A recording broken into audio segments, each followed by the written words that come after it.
This channel does not promote any violent, harmful or illegal activities. All content provided by this channel is meant for an education purpose only.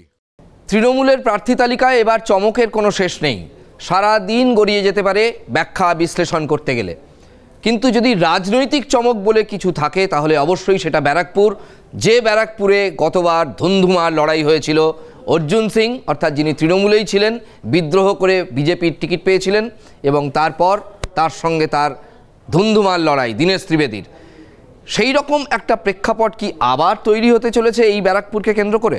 কারণ অর্জুন সিং আবার বিক্ষুব্ধ। শেষ মুহূর্তে তিনি জানতে পেরেছেন যে তার নাম নেই ব্যারাকপুর লোকসভা কেন্দ্রে অন্তত, এবং অন্য কোনো লোকসভা কেন্দ্র থেকে দাঁড়ানোর প্রশ্নই ওঠে না। সেটা মোটামুটি অর্জুন আগে থেকেই বুঝিয়ে দিয়েছিলেন, কিন্তু ব্যারাকপুর তাকে দেওয়া হলো না।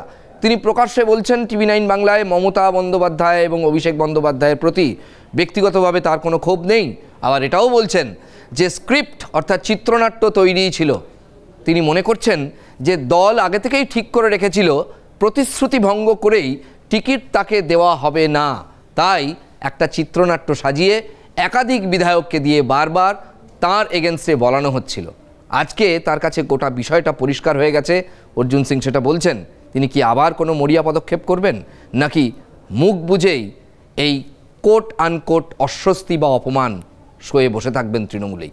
আসার পরেও আমার বিশ্বাস ছিল কি আমার সঙ্গে আপাতত এরকম হবে না, কিন্তু আমার সঙ্গে এর ঘটনাটা ঘটলো, এটা একটু শক ব্যাপার ছিল। আর আমি মনে করি রাজনীতিতে এটা আমার আগে বুঝে নেওয়া উচিত ছিল কি এই ধরনের হতে পারে। আমি এই জায়গা না বুঝে আমি বিশ্বাসের উপরে বিশ্বাস করে আমার উপরে আঘাতটা এসে গেল।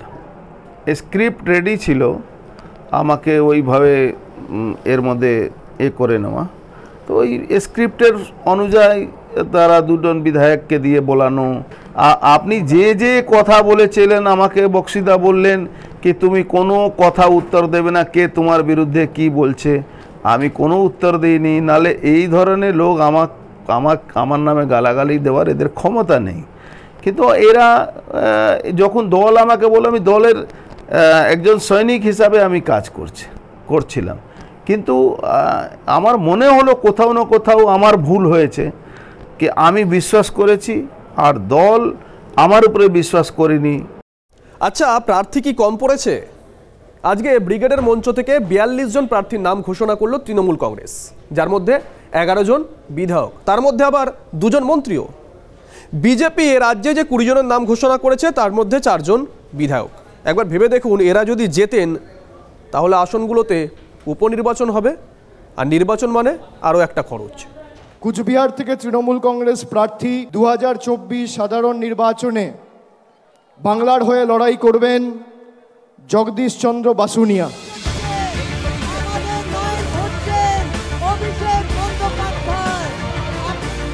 লোকসভার লড়াইয়ে বাংলার শাসক দলের বাজি বিধানসভার প্রতিনিধিরা। 2024-এর মহাযুদ্ধে তৃণমূলের প্রার্থী তালিকায় বিধায়কদের নাম ছড়াছড়ি। উত্তরবঙ্গ থেকে দক্ষিণবঙ্গ নতুন 26 জনের মধ্যে 11 জনই বিধায়ক।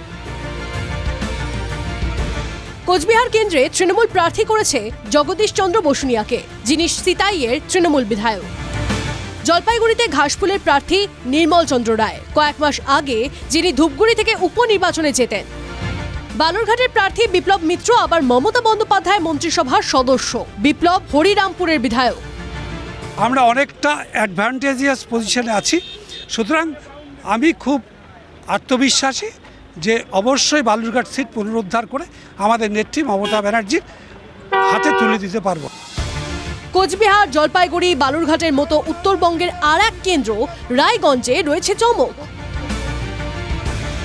দল বদল বিজেপি বিধায়ক কৃষ্ণ কল্যাণীকে প্রার্থী করেছে তৃণমূল। রানাঘাটেও বিজেপি ছেড়ে আসা মুকুটমণি অধিকারীর উপর বাজি ধরেছে শাসক দল, যিনি গত বিধানসভা ভোটে পদ্মফুলের প্রতীকে রানাঘাট দক্ষিণ থেকে জেতেন। বনগাঁয় বিশ্বজিৎ দাস আরও এক দল বদলু। গত বিধানসভা ভোটে বাগদা থেকে জেতার কয়েক মাসের মধ্যে তিনি তৃণমূলে যোগ দেন। বিশ্বজিৎকে বনগাঁ সাংগঠনিক জেলার সভাপতি করে তৃণমূল। এবার তাকে শান্তনু ঠাকুরের বিরুদ্ধে প্রার্থী করল ঘাসফুল শিবির। সন্দেশখালী কাণ্ডে প্রবল চাপে শাসক দল, সেখানকার তৃণমূল সাংসদ নুসরত জাহানকে নিয়ে প্রশ্ন তুলেছেন ভোটাররা। এই প্রেক্ষাপটে তারকা প্রার্থী ছেড়ে বসিরহাটে পুরনো নেতার উপর ভরসা রাখল তৃণমূল। একদা বসিরহাটের তৃণমূল সাংসদ হাজী নুরুল ইসলামকে তার পুরনো কেন্দ্রে প্রার্থী করল শাসক দল। এখন তিনি হারোয়ার তৃণমূল বিধায়ক।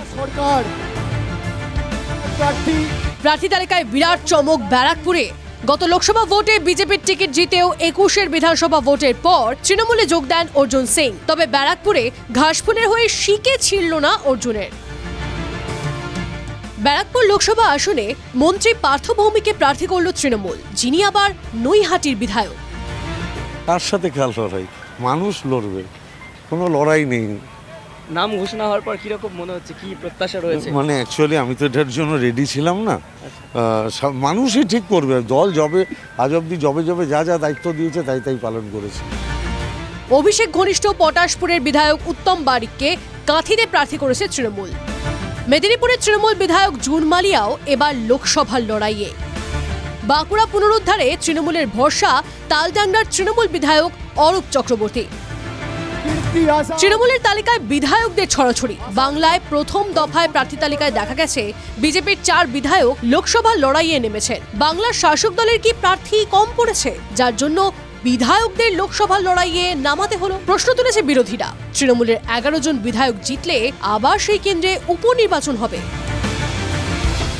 অন্য প্রার্থী তো করা যেত, সেক্ষেত্রে স্থানীয় বিধায়কদের কেন বিশেষ প্রাধান্য দেওয়া হচ্ছে 2024 লোকসভার আগে? এই ট্রেন্ড কিন্তু বাংলার রাজনীতিতে যেমন নতুন, ঠিক তেমনি বেশ কিছু প্রশ্ন সামনে তুলে ধরছে। Bureau report, TV9 Bangla. বিশ্বজয়ী ক্রিকেটার থেকে তারকা প্রার্থী, তৃণমূল কংগ্রেসের প্রার্থী তালিকায় একের পর এক চমক। বহরমপুর মানে অধীর রঞ্জন চৌধুরীর গড় বহরমপুর, সেখানে তৃণমূল কংগ্রেসের প্রার্থী প্রাক্তন ক্রিকেটার ইউসুফ পাঠান। হুগলিতে দিদি নাম্বার 1 খ্যাত রচনা বন্দ্যোপাধ্যায় প্রার্থী। 3 দলবদলু বিজেপি বিধায়ক এবার লোকসভা নির্বাচনে তৃণমূল কংগ্রেসের প্রার্থী হয়ে লড়বেন। পাশাপাশি নবীন প্রবীণ এই দ্বন্দ্বের মধ্যেই সৌগত সুদীপ প্রার্থী। দেখুন।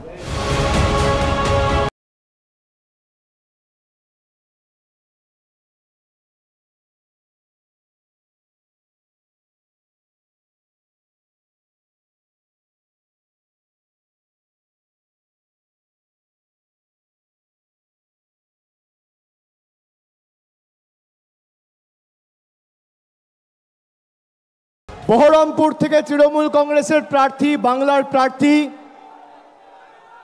ভারতবর্ষের অন্যতম ক্রিকেটের তারকা, KKR টিমেও দীর্ঘদিন খেলেছেন, আমাদের সকলের অত্যন্ত প্রিয় এবং জনপ্রিয় ক্রিকেটার ইউসুফ পাঠান। বহরমপুর লোকসভা কেন্দ্রতে তৃণমূল পার্টি কোনো না কোনোভাবে কোনো মুসলিম ক্যান্ডিডেটকে খাড়া করবে।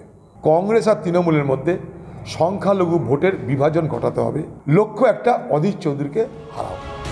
শুধু ইউসুফ নয়, আরও এক বিশ্বজয়ী ক্রিকেটার কীর্তি আজাদও তৃণমূলের প্রার্থী তালিকায়। বিজেপি কংগ্রেস ছেড়ে তৃণমূলে যোগ দেওয়া কীর্তিকে বর্ধমান দুর্গাপুর আসনে প্রার্থী করেছে তৃণমূল। सभी पदाधिकारियों का और कार्यकर्ताओं का आभार है कि उन्होंने हमें विश्वास दिखाया है।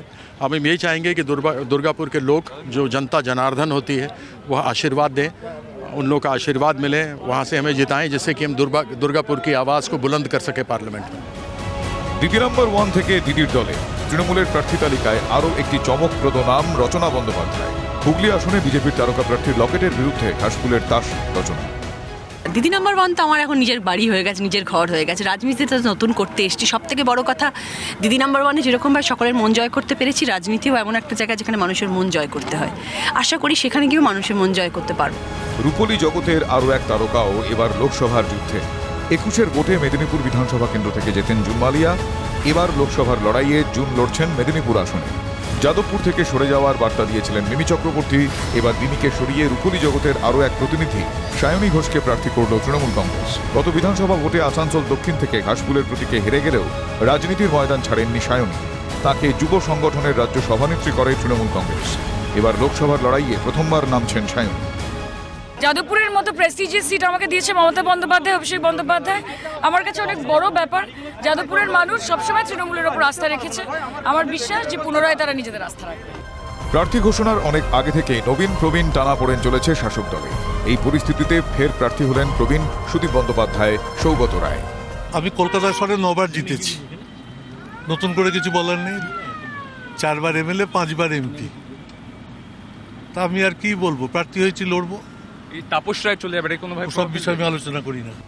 সব মিলিয়ে 42-এর মহাযুদ্ধ